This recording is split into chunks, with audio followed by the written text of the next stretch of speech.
안녕하십니까, 최혁 선생님입니다. 자, 명제 제일 마지막 단원 심화 문제 선생님하고 풀어보는 시간입니다. 네 문제 있는데요. 좀 난이도가 있어요. 우리 학생 여러분들 자세히 배워보는 시간 갖도록 하겠습니다. 자, 그러면 오늘 내용, 자, 제 9강입니다. 자, 책으로 보면 우리 39페이지에 있는 내용이 되겠고요. 네 문제 한번 살펴보도록 하겠습니다. 자, 보시죠. 자, 32번 문제.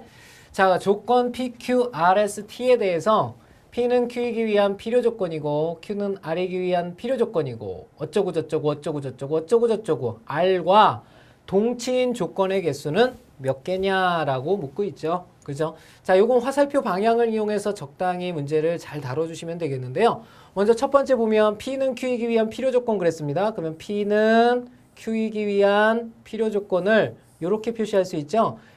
필요 조건이란 건 뭡니까? 화살표 방향을 참이라고 얘기를 하면요. P는 Q이기 위한 필요 조건이라고 그랬으니까 거짓이라고 그랬으니까 거꾸로 가는 게 참이죠. 그래서 이렇게 되는 것이 참이다라고 쓸 수가 있겠죠. 그 다음에 Q는 R이기 위한 필요 조건 그랬어요. Q는 R이기 위한 필요 조건이라고 그랬으니까 역시 R이 Q로 가는 것은 충분 조건이라는 거 알 수가 있겠죠. 그래서 여기다가 Q는 R이기 위한 그랬으니까 R 적으면 되겠고요. 그다음에 R은 S이기 위한 충분 조건이라고 그랬어요. R은 S이기 위한, 그러니까 R은 S이기 위한 충분 조건이니까 그대로 화살표 방향을 잡아주면 되겠고요.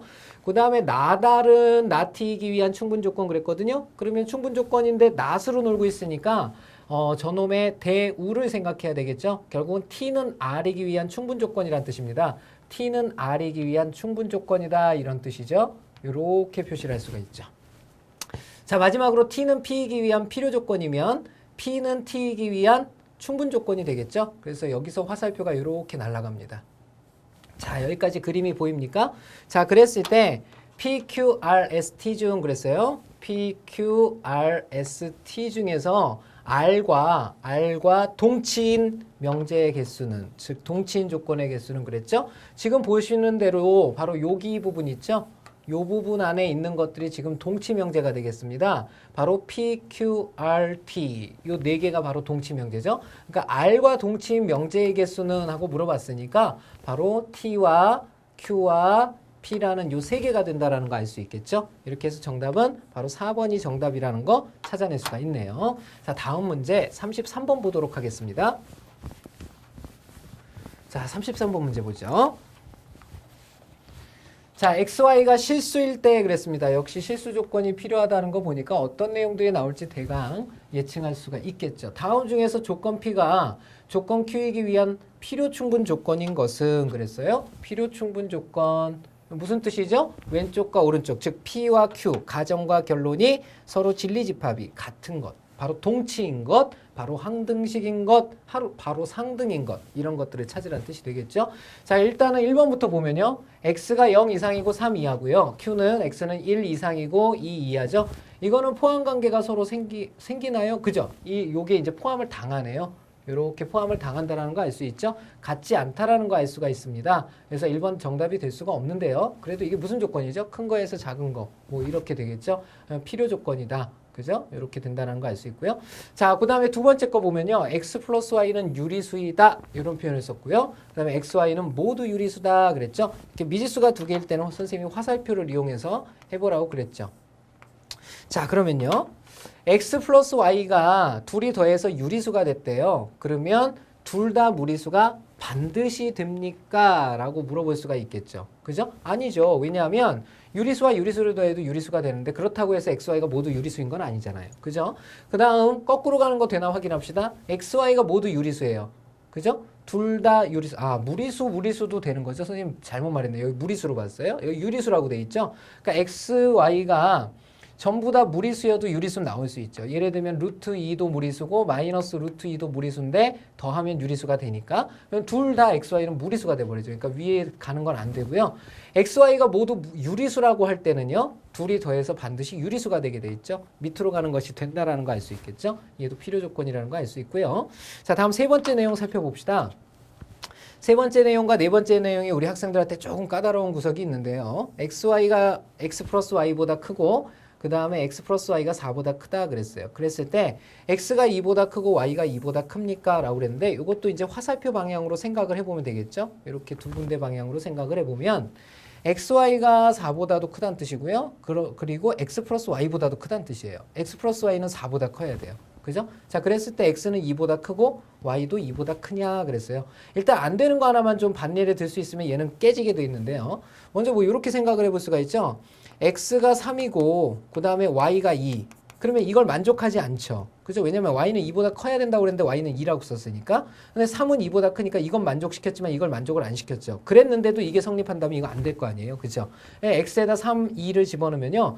x 곱하기 y는 6이 되고 x 플러스 y는 5가 됩니다. 그 다음은 4가 돼요. 이걸 만족시켜버렸죠. 이걸 만족하지 않았는데도 이걸 만족시켰으니까 일로 가는 건 안 된다고 봐야 되죠. 그러니까 얘는 필요 충분 조건이 되지 않는다라는 걸 알 수가 있겠네요. 그죠? 자, 다음 4번에 보도록 하겠습니다. 4번에서 3번에 대한 것까지 좀 자세히 소개를 드릴게요. xy 플러스 1이 x 플러스 y보다 크고요. x 플러스 y는 역시 2보다 크다. x는 1보다 크고 y는 1보다 크다 그랬죠? 그죠? 자, 그랬을 때 정리를 해보면요. 자, 이 부등식의 관계는 사실은 이렇게 나눠서 생각을 할 수가 있어야 되겠죠. 나눠서. 왼쪽부터 먼저 정리를 해보면요. x, y, 그 다음에 플러스 1이, 그 다음에 x 플러스 y보다 크다 그랬습니다. 요식을 정리하면요. xy 마이너스 x 마이너스 y 플러스 1은 0보다 크다거든요. 자, 이 놈을 인수분해하면 x가 공통인수니까 바깥으로 이렇게 빠져나오면서 y 마이너스 1이 남죠. 근데 뒤에 마이너스를 빼내면 또 y 마이너스 1이 남으니까 요 놈을 인수분해한 결과는 x 마이너스 1, y 마이너스 1 이렇게 됩니다. 요 놈이 0보다 크다가 되거든요. 결론적으로 무슨 뜻이냐? 이것이 양수고 이것이 양수일 때, 이것이 음수고 이것이 음수일 때니까 요 놈의 진리집합은 이렇게 됩니다. x가 1보다 크다. 그리고 y가 1보다 크다. 또는 x는 1보다 작다. 그리고 y는 1보다 작다예요. 아이고, 여기 왜 0을 썼죠? 1보다죠? 이렇게 됩니다. 자, 이런 두 가지 경우 중에서 뭐를 만족시켜야 되느냐? 바로 오른쪽의 요 조건 x랑 y를 더하면 2보다 커야 된다는 뜻이죠. 그래서 2보다 큰 조건은 요건 될 수가 없죠. 둘 다 1보다 작기 때문에 2보다 큰 수가 나올 수가 없어요. 그래서 여기서 만족하는 것은 뭐가 되냐면 x는 1보다 크고 y는 1보다 크다가 되는 거죠. 자, 이것은 오른쪽에 있는 x가 1보다 크고 y가 1보다 크다와 서로 같은 명제가 되기 때문에 바로 p와 q는 서로 동치인 명제가 되는 거죠. 자, 이렇게 해서 필요 충분 조건을 찾아라 그랬으니까 4번이 정답이 되고요. 자, 그 다음 문제를 보면요.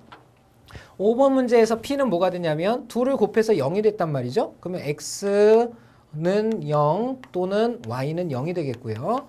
그 다음 오른쪽에서는요. xyz 그러니까 세 개를 곱해서 0이 됐다 그랬으니까 x가 0이거나 또는 y가 0이거나 또는 z는 0이다. 이렇게 얘기를 할 수가 있겠죠. 그죠? 자, 이 부분이 지금 아무 상관없는 부분이 되기 때문에 이 둘 사이의 명제는 아무런 조건이 될 수가 없겠죠. 자, 이렇게 해서 정답은 4번이 된다는 거 알 수가 있겠네요. 자, 다음 문제 보겠습니다. 34번 문제.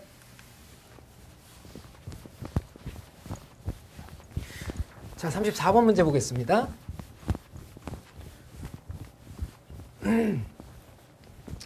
자, 세집합 A는 그랬죠? A는 뭐라고 그랬냐면 X바 X는 마이너스 1 이상이고 1 이하, X는 5 이상일 때 B는 X는 A보다 크거나 같다. 그 다음에 C는 X는 B보다 크거나 같다에 대해서 B가 A의 필요 조건이다 라는 것은 B가 A를 포함한다 라는 것을 알 수가 있겠죠.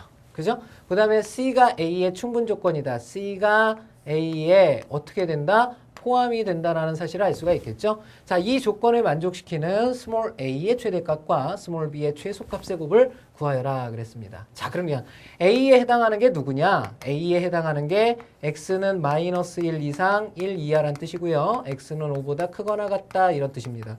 b에 해당하는 건 누구냐면 x는 a보다 크거나 같다. 그 다음에 c에 해당하는 것은 x는 b보다 크거나 같다 그랬습니다. 그렇죠? 자, 근데 뭐라고 그랬냐면 이 b가 a를 포함해야 된다. 얘가 얘를 포함해야 되고요. 그 다음에 c는 a에 포함이 된다 그랬습니다. 이렇게 돼야 된다는 뜻이죠. 그렇게 갖기 위한 a, b의 각각의 최대값과 최소값의 곱을 구하여라 이렇게 물어봤습니다. 부등식 해결은 수직선에서 뭐라고 그랬으니까 수직선을 그려보면요. 마이너스 1, 1, 그 다음에 5가 보이죠? 그러니까 A에 해당하는 범위는요. 여기서부터 여기까지 또는 여기서부터 이거보다 크다라는 게 A 범위가 되겠죠. 그렇죠? 자, 먼저 요 놈부터 한번 보도록 하죠. B집합은 A집합을 포함하라 그랬거든요. 포함하기 위해서 이 A의 위치는 어디에 있어야 되겠습니까? 여기에 A가 위치해서 이렇게 가는 형태가 되겠죠. 그죠? 그러면 A의 위치상 봤을 때 A는 마이너스 1보다 왼쪽, 즉 작은 쪽에 있어야 되겠고요. 물론 최대 최소를 물어봤으니까 등호가 당연히 들어가죠. 그죠? 하지만 판단 유무는 여기에 가도 역시 성립한다라는 사실을 알 수가 있겠죠. 그러면 A에 관한 범위를 다시 살펴보면요. 마이너스 1보다 작거나 같다 그랬죠? 그러면 작거나 같다에 해당하는 A 범위. 최소값은 나올 수가 없겠죠. 그래서 물어보는 것이 A의 최대값 A를 물어봅니다. 그래서 맥시멈 A는 얼마라는 거 알 수 있다. 마이너스 1이라는 거 알 수가 있다. 이렇게 되겠고요. 자, 다음 두 번째. X는 B보다 크거나 같다는 포함을 당하랍니다. 포함을 당하려면 역시 크거나 같다니까 오른쪽으로 가는 건 맞는데요. 여기 있으면 포함 당할 수가 없죠. 여기 있어도 포함 당할 수가 없어요. 포함 당하는 건 여기서 이렇게 날아가야 포함 당할 수가 있겠죠. 그래서 바로 여기가 바로 뭐의 위치냐면 B의 위치가 되겠죠. 그러면 B는 5보다 어느 쪽에? 큰 쪽에, 그러니까 오른쪽에 있어야 되고요. 역시 등호가 5로 겹쳐진다 하더라도 포함하게 되죠. 이 하얀 부분이 여기 부분도 있기 때문에 포함을 하게 됩니다. 이렇게 된다는 거 알 수 있죠. 역시 이것을 수직선상에서 살펴보면 B의 범위는 5보다 크거나 같다니까 크거나 같다 이렇게 된다는 거 알 수 있고 이 범위 안에 속한다는 거 알 수가 있겠죠. 자, 그러면 이번에는 제일 큰 값을 물어볼 수 없고 제일 작은 최소값을 물어보게 되겠죠. 최소값 B의 값은 얼마가 되냐면 바로 5가 된다는 사실을 알 수가 있겠습니다. 자, 이렇게 해서 우리가 구하고자 하는 A의 최대값과 그 다음에 B의 최소값의 곱 마이너스 1 곱하기 5가 되겠죠. 정답은 마이너스 5가 된다는 거 알 수가 있겠습니다. 자, 이렇게 풀어줄 수가 있고요. 자, 마지막 문제 35번으로 넘어가 보도록 하죠. 35번 볼까요?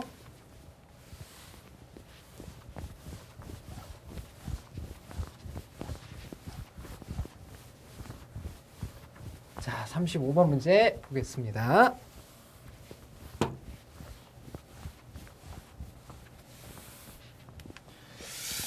자, 35번 문제입니다. 가나의 명제가 모두 참이라고 할 때, 자, 이것도 참이란 뜻이 되겠고요. 이것도 참이란 뜻이 되겠죠. 다음 중 반드시 참이라고 할 수 있는 것, 그러니까 항상 참이 되는 것을 좀 찾아달라 그랬죠. 인상이 좋은 사람은 호감이다 이런 뜻이죠.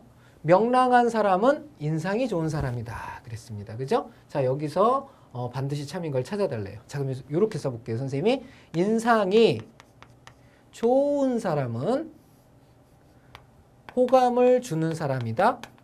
호감 준다. 이렇게 준다를 동그라미로 표시해 봅시다. 그 다음에 또 하나 명랑한 사람은 바로 인상이 좋은 사람이더라. 이렇게. 그죠? 자, 그러면 여기서 우리가 뭘 할 수가 있냐면 호감, 인상. 그러니까 결국은 명랑에서 인상, 인상에서 호감이니까 명랑한 사람은 인상이 좋으며 인상이 좋은 사람은 호감이 좋다라는 사실을 알 수가 있겠죠. 그죠? 이런 명제를 찾아낼 수가 있고요. 이놈의 대우 명제도 참이니까 비호감은 즉 호감을 주지 못하는 사람은 인상이 좋지 않으며 그 다음에 명랑하지도 않다란 뜻이죠. 명랑하지 않다. 이런 관계를 나타낼 수가 있습니다. 즉 화살표 방향으로 흘러가는 것들은 전부 다 참이라고 볼 수가 있는 것들이 되겠죠. 자, 그러면 1번부터 살펴보겠습니다. 인상이 좋지 않은 사람 그랬어요. 인상이 좋지 않은 사람 여기 있죠. 인상이 좋지 않은 사람은 호감을 주지 못하는 사람이다. 호감을 주지 못하는 사람이다. 거꾸로 갔죠. 그러니까 항상 참이라고 볼 수는 없겠죠. 자, 다음 두 번째 호감을 주는 사람은 그랬습니다. 호감을 주는 사람은 여기 있죠. 호감을 주는 사람은 명랑한 사람이다. 역시 이쪽으로 거꾸로 이렇게 날아갔어요. 이것도 참이라고 볼 수 없겠죠. 호감을 주지 못하는 사람은 바로 여기 있는 거죠. 호감을 주지 못하는 사람은 명랑한 사람이 아니다. 이렇게 날아갔다라는 거 알 수 있겠죠. 자, 이게 오른쪽 방향이니까 바로 우리가 구하고자 하는 정답이죠. 정답은 3번이고요. 나머지 4번, 5번 살펴보면요. 4번 명랑하지 않은 사람은 여기죠.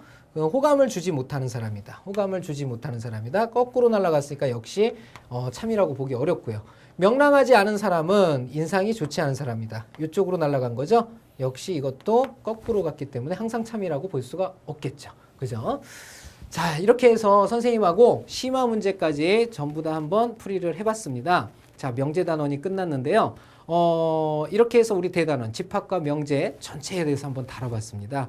예, 굉장히 조금 지루하고 힘든 과정이었을 거예요. 예, 다음 단원부터는 이제 수화식에 관한 이제 보편적인 내용들을 가지고 강의를 진행하게 되는데요.